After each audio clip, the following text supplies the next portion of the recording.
Okay, so how did you get into songwriting, and sort of what age was it? Well, I was very young actually. It was when I first started playing guitar. I was 12, and there was a mate of mine at school that was learning guitar at the same time, and we just had this really ridiculous afternoon of trying to write a song, and it was absolutely bloody awful.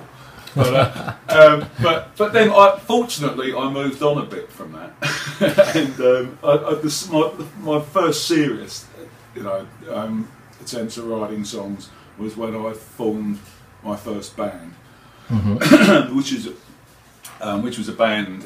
It didn't do anything, but it was a great learning experience. It was a band I put together out of just friends and things, and no one else could write songs. I mean, and I thought, well, someone's got to, and that was my first stab at it. And, fantastic. And then I kind of thought, oh, actually, I've got something here. I can do this a bit, and basically I got better.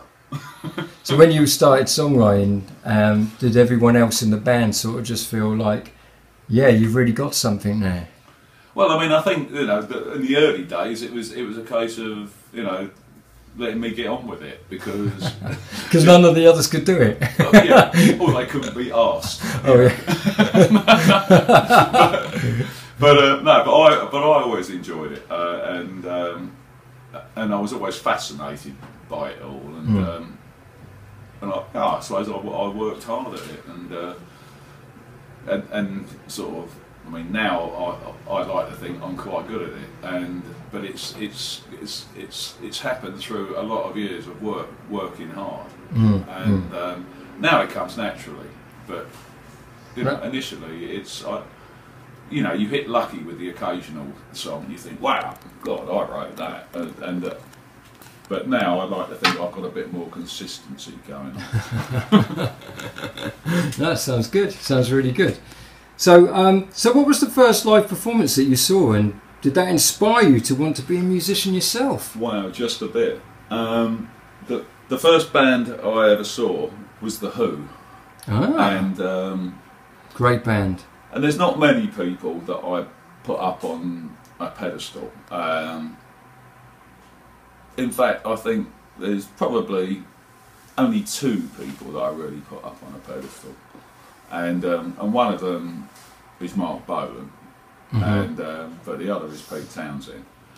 And Pete Townsend, a lot of people say he's not a particularly nice person when they've met him and things and all that. And I've had the opportunity to meet him over the years, and I've turned it down because I don't want my illusions shattered.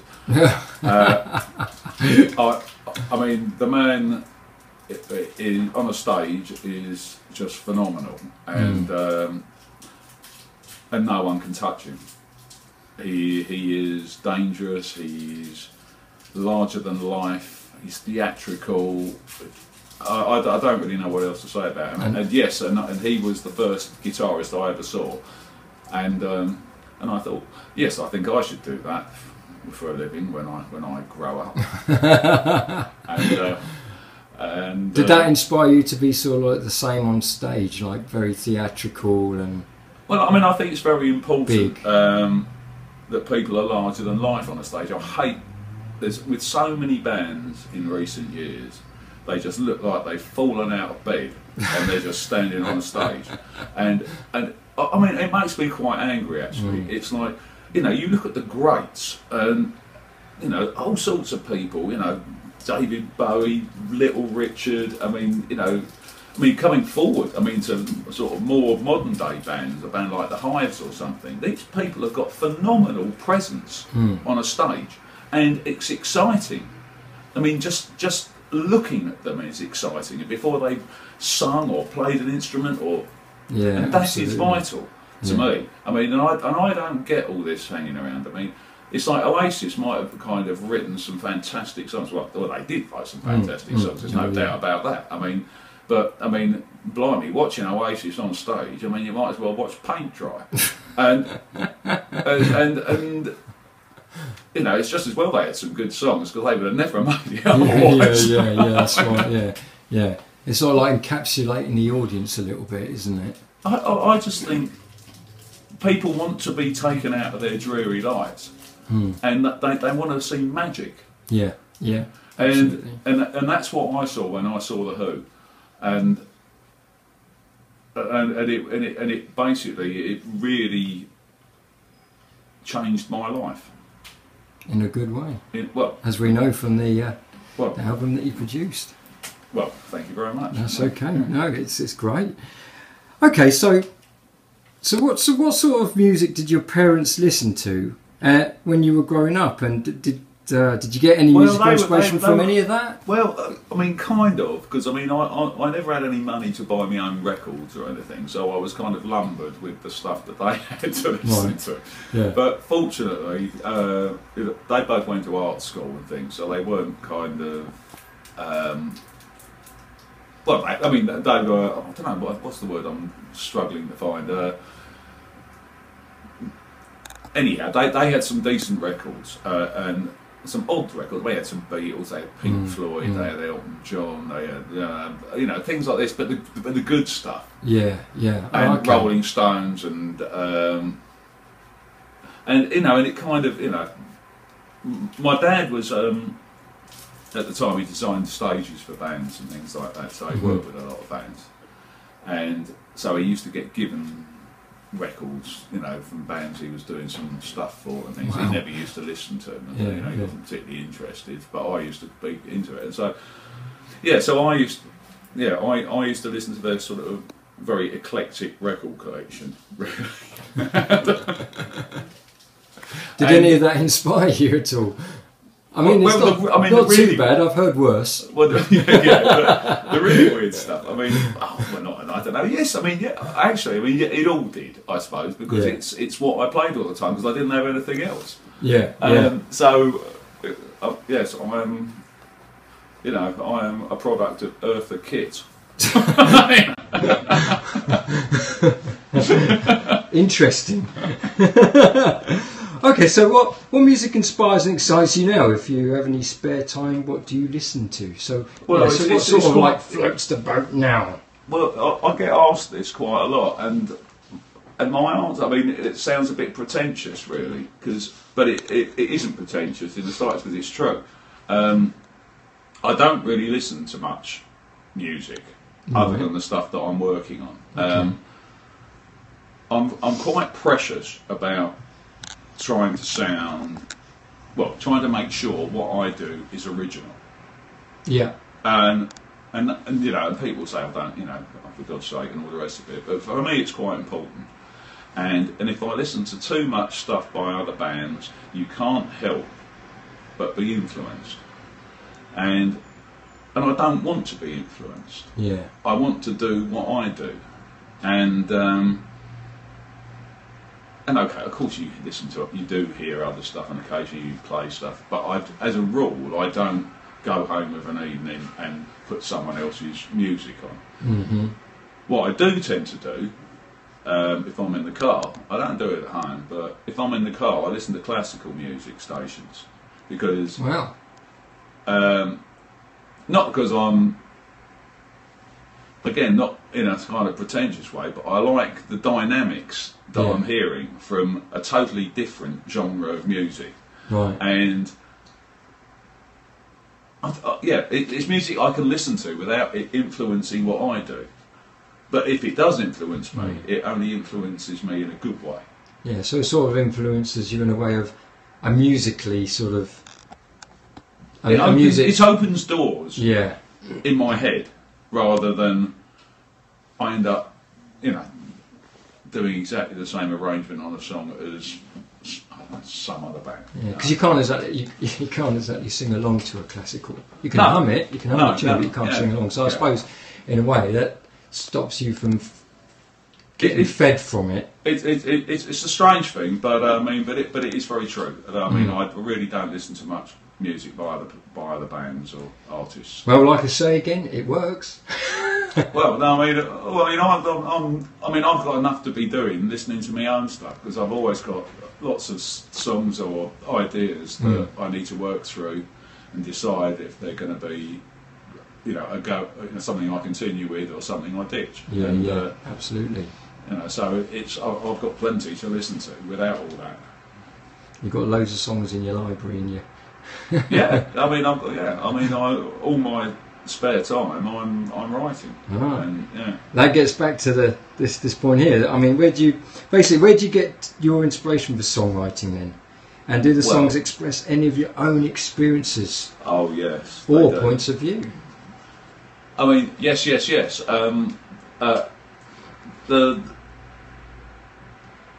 A lot of my songs are about injustice. I hate. I'm quite a political person, but not in a party way. I hate the way the world is going. I hate the injustice of life. I hate people putting the cart before the horse. I hate all the bollocks that goes on. It just drives me mad. Yeah. And I like to actually talk about emotion and people and trying to, not in all songs, but I do try to bring an element of that, you know, the nonsensical ideas that go on in society now. Yeah.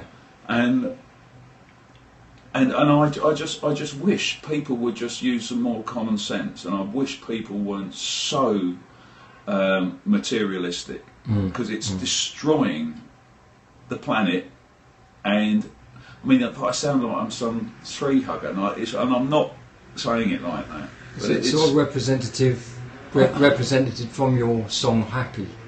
Yes, yeah. I mean that song. I mean, it really sums it all up. Yes, you're right. You know, I mean, well, the chorus is, "I just want to live my life like you and be really happy," because everyone is being sold a lot of old rubbish, and every day on their computers, on the TV, on the radio, in the papers, everyone is being sold a duff one. You know what I mean? It's like, it's all lies. It's false. It's, you know, come on, everyone, get real. I mean, and this is. Yeah, I do tend to write. I'll get off my soapbox now, but I do tend to write about. This is a party political broadcast, you know. I'll get off my soapbox, but I mean, it's like injustice and the wrong way of thinking is a big subject in my songwriting. I mean, I also like to write songs about hope, and feel that. I want emotion. I want people to feel emotion in the songs, and you know, I just think with a lot of my songs, I'd like to think if you're just in a certain frame of mind, they could make you cry, and I think that's a good thing. Yeah, I really think that's a good thing. It's like, I want my songs to touch people. I mean, if they don't, I mean, I just hope they like them. But people out there like them. But I feel that there is a time when people will listen to a certain song, and they will just so connect with it. Yeah. And yeah, I suppose that's what I try to do. But I mean, it's down to everyone else to decide whether I succeed or not. Yeah. Okay, well, I mean, let's go back to the point you made about your spare time. Do you actually get any spare time? Well, it's interesting. And if you do, what do you do? Very little, and I well, now I don't have any spare time, but when I did, going back a couple of years or something, I liked going to completely away from, you know, music, well, you know, rock and roll music kind of thing. I went to the total extreme of that. I mean, I loved, you know, I had a boat on the Norfolk Broads, and I used to kind of just potter around on that, which is so peaceful, so away from it all. And in the past, I've done that kind of thing. You know, you can be playing furious, full-on music one evening, and then the next day you're just sitting in the middle of the field in the middle of a field, letting butterflies land on your nose, and I really like that. It's like, I think you can't have one without the other. Yeah, yeah. I think you have to be balanced. Yeah, definitely. And and I love the extremes. It's like both ways. I love both. Yeah, yeah. And hopefully it keeps me on an even keel. So when you're busy, you're really busy. And then yeah. So now I'm really busy, and I had to sell my boat, so it's all really sad. Oh no, that is sad. Can't have any more boat parties. It's all right. No. What's all that about? I'm quite happy. Really.